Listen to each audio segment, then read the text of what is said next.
Et donc bienvenue sur le 4e épisode de 100% Ciné, un podcast qui parle de cinéma, de séries et de programmes Netflix. Donc aujourd'hui au programme on va parler dans un premier temps de la série Pam and Tommy, qui est donc une série diffusée sur Disney+. Je vous donnerai mon avis sur les 3 premiers épisodes qui sont sortis la semaine dernière. On parlera ensuite des sorties Netflix et des sorties du cinéma qui sont très nombreuses cette semaine, notamment les films Moonfall, Mort sur le Nil, etc. Donc je vous parlerai de chacun de ces films. Ensuite on parlera d'une polémique sur Roland Emmerich, donc qui est le réalisateur de Moonfall, qui a tenu des propos concernant Marvel, Star Wars et DC que je ne tolère pas, et donc je donnerai mon avis sur ce qu'il a dit. Ensuite, je ferai la critique du film Irréductible, donc de Jérôme Commandeur, qui sortira le 29 juin prochain et que j'ai pu voir en avant-première du coup. Ensuite, on continuera donc avec Chloé Zhao et la rétrospective du film Les chansons que mes frères m'ont apprises, et je finirai cet épisode avec mon avis sur la 4DX. Voilà.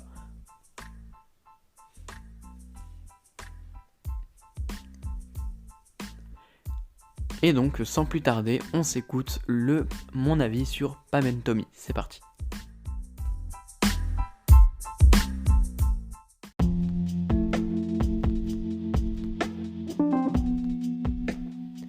Et donc, pour continuer dans les actualités, je vais parler de la série Pam et Tommy, donc diffusée sur Disney+, qui à la base est une série donc Hulu, diffusée aux États-Unis sur la plateforme Hulu, ou Hulu, enfin je sais pas comment prononcer, mais on en a déjà parlé du coup sur ce podcast dans l'épisode précédent de cette plateforme. Et du coup, on va parler de Pam et Tommy, donc je pense que vous en avez déjà entendu parler parce que la com elle est monstrueuse autour de cette série. Il y a des affiches partout dans la ville et c'est super intéressant. Alors au casting, déjà on a Jonathan Stan, donc qui joue le soldat d'hiver dans le MCU, et c'est un acteur que je trouve plutôt vraiment très bon, pas forcément dans le MCU, mais par exemple dans Pam and Tommy, je reviendrai dessus, il est vraiment super fort. Donc en gros, de quoi ça parle Pam and Tommy? C'est tout simplement une série sur la vie de Pamela Anderson et de Tommy Lee, donc un rocker que je connais pas trop, je vous avouerai, mais en tout cas ils étaient en couple donc dans la vraie vie, et cette série raconte leur histoire. Moi personnellement je connais pas plus l'histoire de Pamela Anderson ou quoi, donc c'est pourquoi j'étais pas super hype par la série à la base, mais quand je l'ai vue, ça a été super addictif en fait. La série, tu t'ennuies pas du tout, c'est super fluide. Et alors ça s'appelle Pam and Tommy, mais ce n'est pas du tout eux les personnages principaux. Le personnage principal c'est donc Rand Gauthier, donc il est également coproducteur de la série, enfin l'acteur qui joue Rand Gauthier est coproducteur de la série. Et donc c'est ce fameux Rand Gauthier qui est le personnage principal de la série, pardon. Et on va découvrir en fait que ce personnage, il a eu, on va dire, une histoire compliquée avec le rocker Tommy Lee. Alors du coup, Pam and Tommy c'est interdit aux moins de 18 ans sur Disney+, et même que la plateforme a mis un contrôle parental spécial sur cette série. Enfin, il l'avait jamais fait avant, mais là c'est vraiment très surveillé, c'est vraiment pour les moins de 18 ans, et c'est assez compliqué même d'y resquiller quand tu as pas l'âge, et c'est vraiment compliqué. Enfin, ils ont vraiment mis un contrôle parental de ouf pour cette série. Donc c'est totalement justifié, il ne faut pas que des enfants tombent dessus, parce que pour le coup la série elle est vraiment très trash. Genre c'est pas des trucs que des enfants devront voir, et franchement quand on m'a parlé de cette série, que je l'ai vue, je m'attendais pas du tout à ça. C'est forcément il y a de la nudité, il y a du sexe, et pire que dans d'autres séries, Je pense à Game of Thrones, à Walking Dead, là c'est 1000 fois pire que ça, et moi qui me demandais pourquoi ils ont mis ça moins de 18 ans alors que la série ça n'avait pas du tout l'air de partir là-dedans. Au final maintenant je comprends, parce que vraiment c'est très explicite. Au niveau des acteurs, donc j'ai regardé vite fait à quoi ils ressemblaient, et je trouve qu'ils ressemblent beaucoup aux personnages originaux, donc ils ressemblent à Pamela Anderson et Tommy Lee, surtout Sebastian Stan. J'ai plus le nom de l'actrice qui joue Pamela Anderson dans la série, mais elle aussi, elle les ressemble super bien, et c'est vraiment cool d'avoir ce genre de ressemblance en fait pour une série. Donc en plus la série elle est super bien réalisée, donc il y a des mouvements de caméra qui sont incroyables, et il y a de très bonnes idées de mise en scène, et là aussi c'est quelque chose que je m'attendais pas au niveau de cette série, donc c'est plutôt cool. Euh, donc c'est bien que la série elle se concentre sur le personnage de Rand aussi, parce que c'est bien qu'on ait tous les points de vue, parce qu'en gros il y a une affaire dans la vie de Pamela Anderson et de Tommy Lee, et on pourrait se dire qu'en fait Rand Gauthier c'est le méchant qui a fait vraiment quelque chose d'horrible, mais c'est bien de recontextualiser, justement de le mettre en personnage principal, l'histoire que l'on voit pourquoi il a fait ça et quelles sont ses véritables raisons, parce que il a vraiment des raisons. Je parle de la sextape du coup de Pamela Anderson, il a vraiment des raisons de l'avoir partagé, et on les comprend mieux de son point de vue, et c'est bien justement qu'il soit personnage principal par rapport à ça. Donc c'est super bien rythmé, ça je l'ai dit, et en plus la série elle prend en même temps, bien que ce soit super bien rythmé, elle arrive quand même à prendre le temps de développer ses personnages, et du coup ça c'est super cool, parce que on sait exactement qui fait quoi, et ouais, on en apprend beaucoup plus sur les personnages qui sont très travaillés.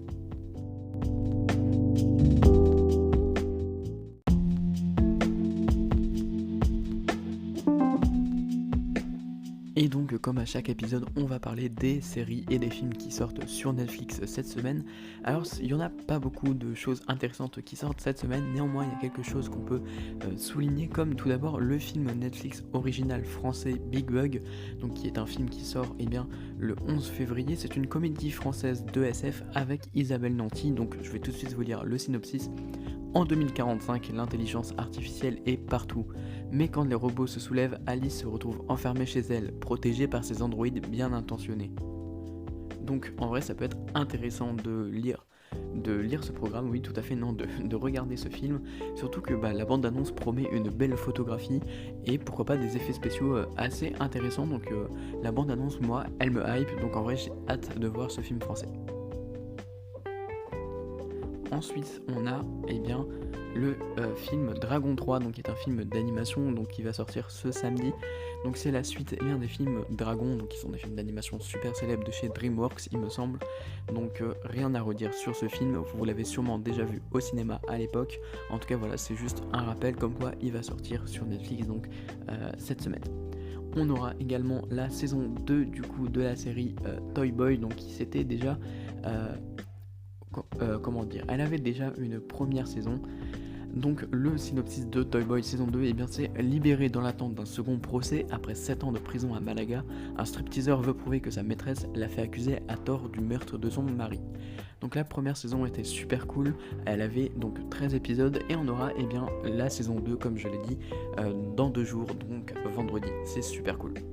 Et pour finir, je vais vous conseiller donc la série Catching Killer, donc qui est une série documentaire sur le travail de véritables enquêteurs qui ont arrêté les tueurs en série les plus dangereux et les plus notoires. Donc c'est une série documentaire, ça a l'air assez cool, même si les séries Netflix sur les criminels, les séries docu, il y en a une pelletée, c'est vraiment ce que Netflix fait tout le temps. Voilà, il y a Dark Tourist aussi, enfin il y a plein de séries dans ce genre-là, et je crois que Netflix devrait se diversifier un peu. Celle-là, à mon avis, ne sortira pas du lot, mais je sais qu'il y a beaucoup de fans de ce genre de série, donc c'est pourquoi je le signale dans ce podcast.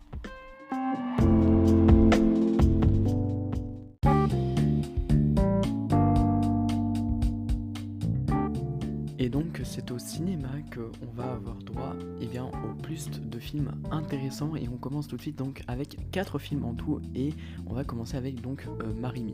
Donc Marry Me, c'est avec Jennifer Lopez, Owen Wilson, et ça sort le 9 février 2022. Alors c'est une comédie et une romance. Donc Kate Valdez, une star de la scène musicale, forme un couple hyper glamour avec sa future moitié, le jeune chanteur prodige Bastian. Alors que leur duo Marry Me cartonne au box-office, les amoureux ont prévu de se dire pour la vie devant un parterre de fans déchaînés lors d'une cérémonie retransmise en multiplex. Dans la foule, Charlie Gilbert, un professeur de maths divorcé qui chaperonne sa fille Lou, accompagné de sa meilleure amie, assiste bien malgré lui à l'événement. Donc ça c'est le synopsis pour Marry Me. Alors c'est vrai que le synopsis il est pas exceptionnel, mais la bande-annonce promet quelque chose de plus ou moins intéressant. Après il y a un bon casting, à voir si le film sera cool. Au niveau des films français, donc on a Les Vedettes, donc, qui est le dernier film du Palma Show qui sortira donc le 9 février. Daniel, un chanteur raté, travaille dans un magasin d'électroménager. Prêt à tout pour rembourser ses dettes et se retrouver sous le feu des projecteurs, il décide d'utiliser Stéphane, un collègue naïf et prétentieux, pour participer à des jeux télévisés. Alors oui, tous les opposent, non ça ne sera pas de tout repos, mais Daniel et Stéphane sont pleins de ressources. Donc là j'ai un petit peu plus d'espoir concernant le Palma Show parce que c'est un film qui a l'air plus ou moins intéressant et qui, le Palma Show personnellement je les trouve super drôles, donc j'adore ce qu'ils font.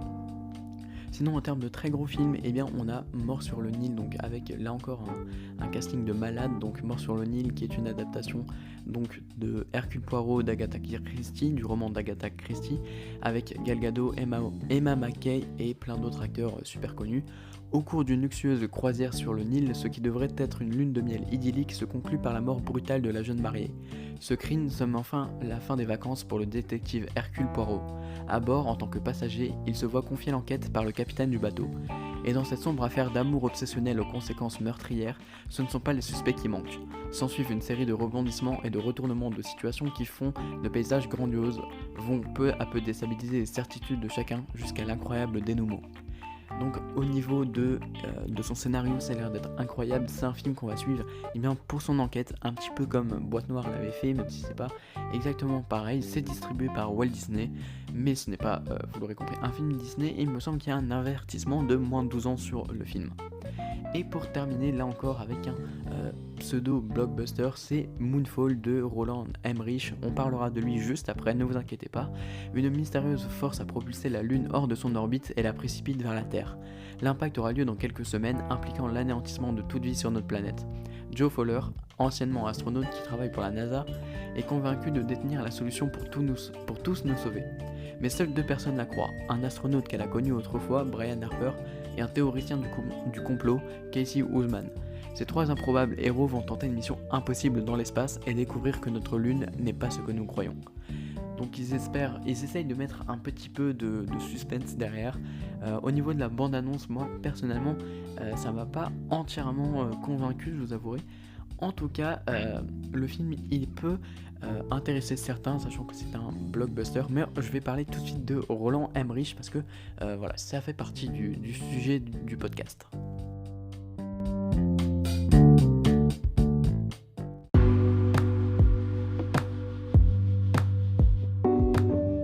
Et donc justement concernant Roland Emmerich, donc le réalisateur de Moonfall, j'ai dit qu'on allait en reparler et justement on va le faire.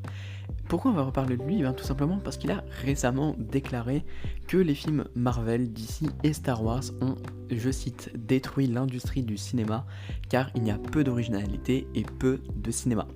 Alors c'est le genre de propos que je ne tolère pas, je vais réagir dessus. Déjà dans un premier temps, parler d'originalité de la part de Roland Emmerich, c'est vraiment pour moi dégueulasse. Parce que le mec il a fait comme film donc Independence Day 2012, Le jour d'après, et plein d'autres films dans ce genre qui sont des nanars catastrophes qui se ressemblent tous les uns les autres, et donc il n'y a rien d'original en fait dans ces films. Donc mec, je vois pas pourquoi tu dis que les films Marvel ont peu d'originalité alors que toi chacun de ces films se ressemble, c'est tout le temps le même scénario catastrophe, franchement. Et tu ne te diversifies pas en fait, il y a peu de choses qui changent. Je pense que Moonfall ce sera pareil en fait. Je pense que Moonfall, tu auras l'impression de voir Independence Day 2012, le jour d'après. Je pense que Moonfall c'est un gros mélange de tout ça, et comme le reste de ces films. Donc déjà de 1, ne viens pas parler d'originalité. Ensuite, de dire que Marvel, DC, Star Wars ce n'est pas du cinéma, je suis désolé, c'est pas vrai, parce que, spoiler, tu peux faire un film Marvel et faire du cinéma en même temps, c'est possible. Il suffit de regarder quelques films. Donc par exemple chez Marvel, il y a Eternals, donc réalisé par Chloé Zhao, qui est pour moi un chef-d'œuvre en termes de réalisation, de photographie, d'image. C'est vraiment pour moi l'un des meilleurs films aussi qui a été fait récemment. C'est l'un des plus beaux. Eternals est mon film du MCU préféré de toute manière, et c'est pour moi le film du MCU qui est de très très loin le mieux réalisé. On peut également citer Shang-Chi, les Gardiens de la Galaxie, qui sont eux aussi des très bons films, très bien réalisés. Gardien de la Galaxie qui est fait donc par James Gunn. Enfin voilà, dans le MCU, le nombre de films qui sont bien réalisés, qui sont bien faits et qu'on peut qualifier de cinéma est quand même important. Alors certes, Marvel a fait beaucoup de daubes aussi, pardon, c'est vrai, faut le dire et faut l'avouer, mais moi j'aime les films Marvel et quand ils sont mauvais, je suis conscient qu'ils sont mauvais, et quand ils sont bons, je le suis aussi. Et dire que tous les films Marvel sont à jeter, qu'ils n'ont pas d'originalité et qu'ils ne font pas du cinéma, ce n'est pas vrai. Concernant DC sur le cinéma, alors ça se discute parce que beaucoup de projets DC sont assez mauvais. J'ai déjà donné mon avis sur la chaîne principale Hugo Bandicoot, mais là il y a certains films qu'on peut noter qui sont excellents aussi chez DC Comics, donc Snyder Cut, qui est réalisé par Zack Snyder, qui dure 4 heures et qui est lui aussi très bien fait, Man of Steel, mais également le récent The Suicide Squad, et j'espère le prochain The Batman, qui là aussi en termes de réalisation promet d'être incroyable. Donc c'est plein de projets qui sont aussi bien faits, et donc dire qu'ils ne font pas du cinéma, c'est complètement débile. Enfin, si tu veux, je peux même continuer avec les Star Wars. Va dire à tous les fans de la trilogie de George Lucas que ce n'est pas du cinéma, ce n'est pas vrai. George Lucas avait fait à l'époque quelque chose d'incroyable. Et encore, récemment on a eu Rogue One. Alors certes, le film Rogue One il est pas parfait, il lui manque clairement un scénario et du dynamisme dans son film. Cependant le film est magnifique et assez bien réalisé. Donc en vrai je comprends pas les propos de Roland Emmerich qui sont totalement mal placés, et en plus qui sont super faciles à désargumenter. Donc n'hésitez pas, si vous êtes sur Spotify, à répondre à la question que je vous mettrai, ce que vous pensez des propos de Roland Emmerich.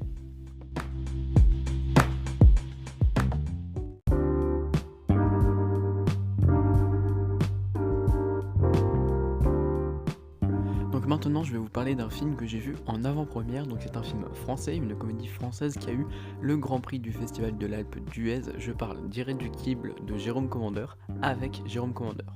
Donc c'est une petite critique que j'ai vue, sachant que j'ai vu le film donc le dimanche 6 février, et donc je vais donner rapidement mon avis dessus parce que ce film il m'a surpris. Ouais, j'ai trouvé le film, en fait il était sympa. Alors c'est pas un film qui m'a fait retourner le cerveau comme d'autres films l'ont fait. Néanmoins cette comédie elle est très largement au-dessus des comédies françaises actuelles. Il suffit de voir toutes les autres comédies comme Super Héros Malgré Lui qui sortent et qui sont un peu bidons et qui n'ont pas de message derrière à faire passer, et qui sortent par pelleté en ce moment, des comédies pourries, il y en a plein qui sortent par année, mais bon ça c'est un autre débat, peut-être que je tiendrai ce débat sur le podcast dans un prochain épisode, mais en tout cas c'est pas le cas de cet épisode-ci. Parce que Irréductible il sait faire rire tout en instaurant une véritable réflexion sur des sujets très importants comme le climat et l'écologie qui sont très abordés dans le film. L'écologie elle est omniprésente à l'intérieur et ça fait vraiment plaisir. C'est une véritable sensibilisation sur des sujets et sur plein d'autres comme les réformes gouvernementales, ministérielles, mais également la crise migratoire et qui en fait c'est des sujets qui touchent pas forcément les gens, mais qu'il faut mettre en avant. Alors certes l'écologie maintenant on commence un petit peu à en parler, mais par exemple toutes ces réformes comme je l'ai dit, la crise migratoire également, c'est des sujets qu'on n'aborde pas forcément, et qu'il est, je trouve pour moi, important d'en parler. Et ce qui est vraiment génial du coup avec Irréductible, c'est que le film il arrive à parler de ces films, à être drôle, véritablement drôle, sans être maladroit dans ses propos. Il y a beaucoup de films qui ont essayé de faire rire sur des sujets comme cela, mais avec une maladresse, mais vraiment horrible, ou alors ils ne cherchaient pas vraiment à faire passer un message, mais plutôt à se moquer des gens qui défendent ces causes. Ici, ce n'est pas le cas sur Irréductible. C'est vraiment...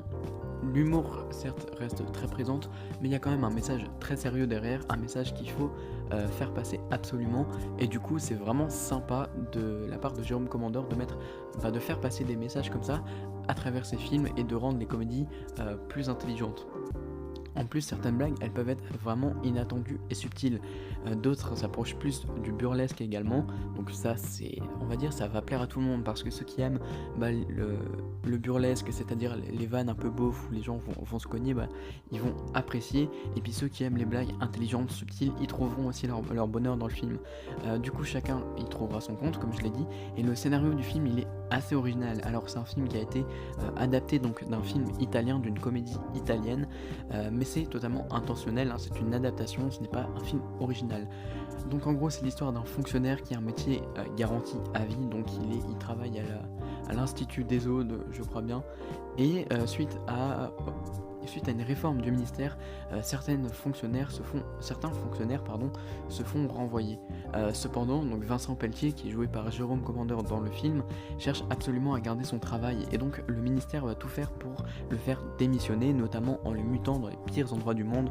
Donc il va se retrouver dans des prisons, au pôle Nord, dans la jungle, enfin dans plein d'endroits différents où il va censé normalement être dégoûté du métier, mais c'est pas du tout le cas parce qu'il va tenir bon, parce qu'il veut garder son travail. Donc c'est un petit peu autour de ça que va tourner cette comédie. Alors il y a plein de sous-intrigues également. Le principal défaut du film, ça reste quand même son montage, où l'on sent très clairement qu'il y a eu beaucoup de scènes coupées ou alors remaniées, dues à qui font qu'il y a de nombreuses incohérences dans le film. Et c'est la première fois en fait dans un film que j'en ressens autant, car c'est pour le coup vraiment récurrent, toutes les incohérences qu'on peut avoir. Et alors Jérôme Commandeur il s'est exprimé là-dessus lors de l'avant-première.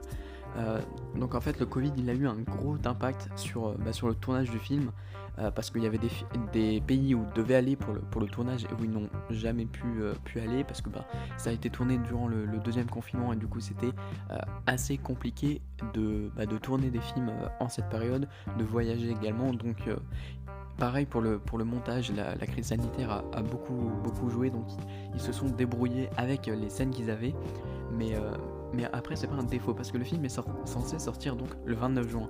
De base c'était le 30 mars, mais il a été décalé au 29 juin. Et du coup c'est quand même assez sympa, puisque on peut penser qu'il y aura peut-être des reshoots qui vont être faits, qui vont peut-être remonter le film jusqu'au 29 juin, et que du coup la version que j'ai vue au cinéma sera différente de celle qui sortira le 29 juin, parce que peut-être qu'ils auront rajouté des trucs, remanié le film pour qu'il y ait beaucoup moins d'incohérences.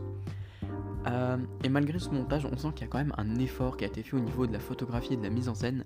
Alors c'est loin d'être ultra parfait, mais ça donne... on sent que Jérôme Commandeur a eu une réelle intention de bien faire et une réelle intention de faire du cinéma avec un grand C. Parce que c'est cool qu'une comédie y prête attention à ce genre de détails, parce que voilà, quand on voit les films récents, je vais encore prendre l'exemple de Philippe Lachaud et de Super Héros malgré lui, mais très clairement on sent que le visuel c'est pas ce qui importe les réalisateurs de comédie aujourd'hui, alors que ça le devrait, parce que ça rend le film beaucoup plus agréable.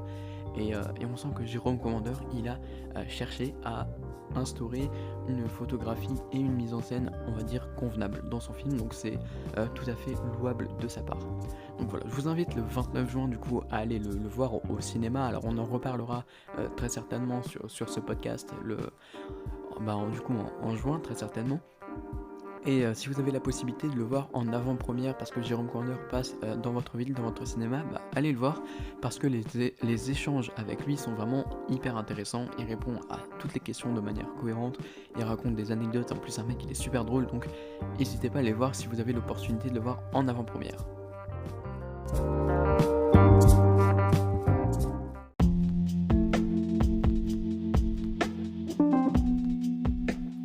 Et donc pour commencer cette rubrique en bref, on va parler du film Les chansons que mes frères m'ont apprises.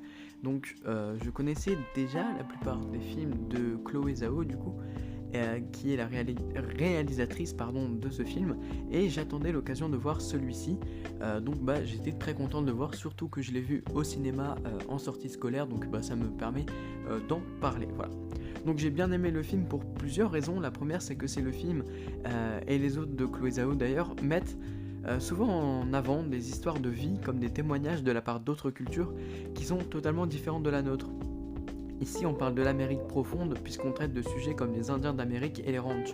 Ce sont des choses qu'en France on ne connaît pas du tout et qui est vraiment intéressant de découvrir. Et j'ai aussi adoré, et surtout adoré, l'ambiance du film qui traite de sujets sombres comme la consommation d'alcool, la misère, et pourtant le film dégage une ambiance calme et sereine, notamment amenée par le peu de dialogue et le fait que les personnages sont expressifs sans forcément parler. Ça c'est vraiment cool. Oui, ils parlent pas et pourtant tu comprends toutes leurs émotions et tout ce qu'ils ressentent. Cette ambiance est aussi beaucoup due à la manière dont Chloé Zhao met en scène son film, où elle va filmer la nature et les choses simples. Donc avec des plans larges sur des paysages avec de nombreux couchers de soleil et des choses simples sont montrées, comme je l'ai dit, avec une fête autour du feu par exemple, des moments de joie entre ces deux frères et sœurs. Bref, c'est une superbe ambiance je trouve, et le film il montre plein d'aspects différents sur la notion de famille. En effet, vu que les personnages ont un père qui a eu plusieurs femmes et beaucoup d'enfants, 25 en tout, il est normal qu'il n'ait pas énormément d'affinités entre tous ces enfants et qui parfois se parlent à peine car ils n'ont qu'un seul père en commun, et que c'est normal, je pense, quand t'es 25 que tu connaisses pas tous tes frères et sœurs. Enfin, personnellement, je trouve ça normal. Cependant, suite à la mort de celui-ci, tout le monde s'est rapproché et ça leur a permis de se découvrir et de se rapprocher les uns les autres. Et on sent vraiment que le film accorde une véritable importance au fait que la famille, c'est important. L'œuvre, elle traite aussi de sujets lourds comme la consommation d'alcool, de cannabis qui touche quasiment l'intégralité de la réserve indienne. Il cherche à dénoncer tous ces problèmes en n'hésitant pas à montrer les effets de ces produits sur les personnages. Il y a un moment dans le film où j'ai été touché par un propos qu'a tenu un personnage. Quand on fume, il ne se passe jamais rien, mais quand on boit, ça finit toujours et très mal. Après avoir dit ça, le personnage s'est retrouvé en prison car ils se sont battus sous les effets de l'alcool. Et outre le fait de dénoncer les problèmes liés à sa consommation, il montre également les problèmes liés à son trafic. Quand le personnage de Johnny se fait tabasser car il a vendu de l'alcool sur un territoire contrôlé par d'autres vendeurs d'alcool, on ressent bien qu'il prend des risques à faire cette activité. J'ai aussi apprécié le film pour ses personnages que j'ai trouvé très attachants et pour leur fraternité très touchante. On peut ressentir plein de choses vis-à-vis des personnages, de la tristesse, de la joie, de l'empathie également. Par exemple, quand Johnny avait pris conscience qu'il ne pouvait plus partir à Los Angeles avec sa copine, je me sentais embarrassé pour lui car c'était son objectif depuis le début et son seul espoir pour quitter la réserve indienne où il vit, et la pauvreté avec laquelle il est constamment accroché. Pour le spectateur, Los Angeles c'était un objectif, mais pour le personnage c'était bien plus que ça.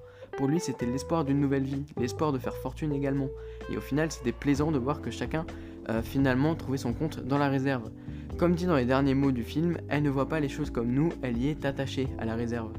Et pour finir, j'ai aussi apprécié le film, surtout pour son aspect visuel et esthétique, vraiment magnifique.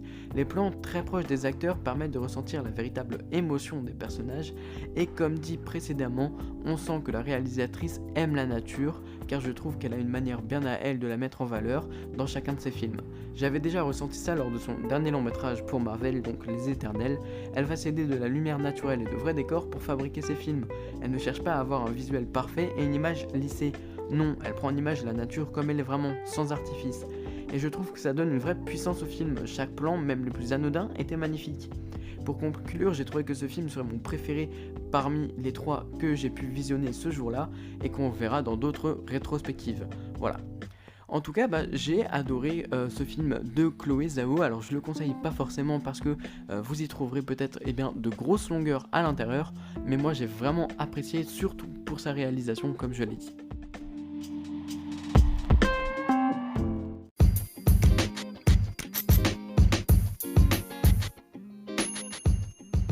Et donc pour continuer avec ce podcast et pour enchaîner, je vais rapidement parler de mon expérience de la 4DX. Alors c'est un petit peu à chaud, c'est juste que je savais pas trop de comment conclure ce podcast, et du coup on va parler de la 4DX. Donc pour ceux qui ne savent pas ce qu'est la 4DX, c'est possible, il doit y en avoir peut-être parmi vous. Et bien la 4DX c'est une expérience de cinéma, donc qui se déroule forcément au cinéma, où vous avez pendant votre film le siège qui bouge, des lumières, des odeurs, de l'eau qui vient sur votre visage, et il y a, les sièges ils bougent dans tous les sens, sur plein d'axes, ils sont capables de te chatouiller les pieds, de balancer de l'air au niveau du cou, de faire changer la température, etc.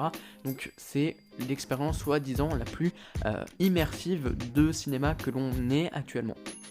Donc c'est une expérience que j'ai eue en 4DX qui commence à dater un petit peu puisqu'elle date de juillet 2021 où j'aurais vu Black Widow, le film Marvel Black Widow que j'aurais vu en 4DX. Donc faut savoir que c'était pas du tout prévu de le voir en 4DX, mais j'avais vu une séance en fait dans un cinéma qui n'est pas mon cinéma habituel et je pensais que c'était une séance normale et c'était donc une séance 4DX. Alors la 4DX c'est quand même, faut le dire, le double du prix d'une place de cinéma. Et par exemple pour ceux qui ont un abonnement dans les cinémas Pathé, parce que oui c'est dans les cinémas Pathé qu'on a exclusivement la 4DX, et bien pour ceux qui ont un abonnement, un passement annuel comme moi j'ai chez UGC, vous devrez payer 10€ supplémentaires pour voir le film en 4DX. Donc c'est un petit peu dommage, mais en soi je comprends que ça coûte plus cher. Malheureusement, c'est quand même 20 € pour voir un film. Alors certes, c'est peut-être plus immersif, mais ça fait quand même super cher. Donc voilà. Donc ce que j'en ai pensé. Alors concrètement, le film il a duré 2 heures, donc c'est assez long. Et ça bouge tout le temps. En fait, tu es tout le temps en mouvement. euh, et c'est pas tout le temps approprié. On va dire par exemple dans des dialogues, tu vas commencer à bouger légèrement de gauche à droite. Alors ouais, tu vas avoir des petits mouvements, ça va être sympa, mais c'est tout le film comme ça, même dans des moments où voilà c'est calme, il dialogue, tu vas avoir des petits mouvements, ou au contraire, eh bien, imaginons, voilà, dans Black Widow, je vais spoiler Black Widow, mais c'est pas grave parce que je considère que ça fait longtemps maintenant que le film est sorti. Bah, quand ils sont à table et qu'ils commencent un petit peu, que Natasha commence à s'énerver, ou Yelena, je me souviens plus exactement du film, bah elle tape d'un coup sur la table, et bah là où tes sièges étaient immobiles, et ben bam, hop, tu vas être secoué dans tous les sens, tu vas être littéralement soulevé de ton siège. Juste pour des petits trucs comme ça, donc soit bah c'est vraiment, en fait c'est que c'est tout le temps abusé, soit c'est il se passe rien et tu bouges quand même, ou soit c'est un tout petit mouvement de rien du tout qui te fait bouger comme pas possible dans la salle de cinéma. Après, il y a quand même des effets qui sont cool avec ce siège. C'est par exemple, ton siège, quand les personnages sont en voiture ou en avion, et ben, il va se mettre à vibrer. Mais quand je dis vibrer, tu as vraiment l'impression d'être en voiture. Et là, j'ai vraiment été étonné, surtout qu'il y a certains moments dans le film qui sont tournés genre en mode face du pare-brise, et du coup, tu avais l'impression d'être le conducteur. Et vu que ça tremblait, que ça vibrait, c'était vachement immersif. Après, bon, au niveau du siège, qu'est-ce qu'il y avait d'autre intéressant? Ouais, il y avait des petits souffles d'air dans le cou qui venaient. Alors, quand par exemple, on tirait une balle, on tirait une flèche, bah, ça faisait des petits souffles au niveau de tes oreilles. Ça, c'était assez sympathique. Encore un truc que je pense que je pourrais citer par rapport à ces sièges donc de la 4DX qui était cool, c'est que à la fin du film, quand il y a tout qui brûle, que c'est ravagé par les flammes, et ben tu vas sentir la chaleur puisque ça va balancer de l'air très très chaud au niveau de ton cou, et limite ça se cheveux quoi, limite tu es brûlé, alors pas vraiment, mais ça reste quand même cool, et ça pour le coup j'ai trouvé ça immersif. Ensuite, bah, il y a des trucs qui sont censés te faire des petits guilis aux pieds. Alors ça, j'ai pas plus apprécié que ça. Voilà, on va dire ça fait un petit peu gadget, et des fois ça peut vraiment être dérangeant. Alors j'ai parlé d'odeurs aussi avant. Alors au niveau des odeurs, c'est très subtil. Je sais pas exactement combien d'odeurs ils peuvent diffuser, d'odeurs différentes dans un film. Là on avait tout le temps la même odeur. Alors pour vous expliquer quand ça venait, c'était quand les Black Widow se faisaient libérer avec l'espèce de poudre, de produit qui balançait, enfin l'espèce de remède du coup. Et bien on avait une odeur de rose. De la fleur du coup qui venait, alors c'était très précis, c'est-à-dire quand l'odeur est lâchée, elle s'arrête immédiatement, c'est-à-dire que moi je pensais que quand ils allaient lâcher l'odeur, on allait y avoir droit pendant 10 minutes parce que l'odeur va rester, et en fait non, elle dure parfaitement le temps de sa séquence, et ça je trouve ça c'est plutôt bien fait. Après bon, en juillet 2021 il y avait le port du masque, et avec le port du masque tu sentais les odeurs mais très très rapidement. Je pense que si il n'y aurait pas eu ces normes de port du masque, bah, on aurait encore eu beaucoup plus de choses, contrairement aux odeurs justement. Et voilà. Ensuite, il y a des niveaux de jet d'eau qui arrivent sur toi. Alors soit ça vient en mode pluie et du coup ça tombe au-dessus, et puis t'as l'impression qu'il y a une légère pluie dans la salle. Ça c'est sympa. Sinon il y a des jets qui arrivent droit sur toi, et ça c'est parfois un petit peu dérangeant, mais il y a la possibilité de le désactiver. Voilà, sur ton siège tu as un bouton on-off pour l'eau. Moi personnellement j'ai activé, mais c'était pas non plus ultra transcendant. Alors il y avait de la neige aussi qui était diffusée, enfin je pense que ça devait être des billes de polystyrène, ou de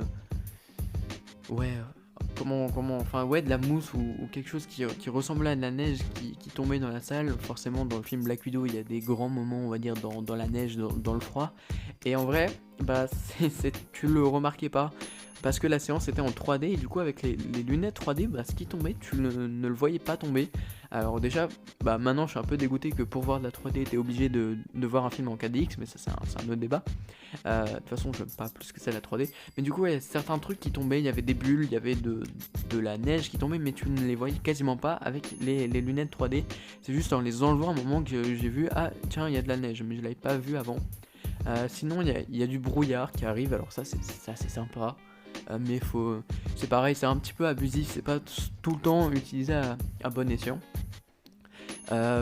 Qu'est-ce qu'il y avait d'autre? Oui, il y avait des espèces de petits flashs de lumière qui étaient très désagréables quand t'es dans le noir complet de la salle de cinéma et que tout d'un coup il te balance une salle de lumière en mode PAH! C'est pas ouf du tout.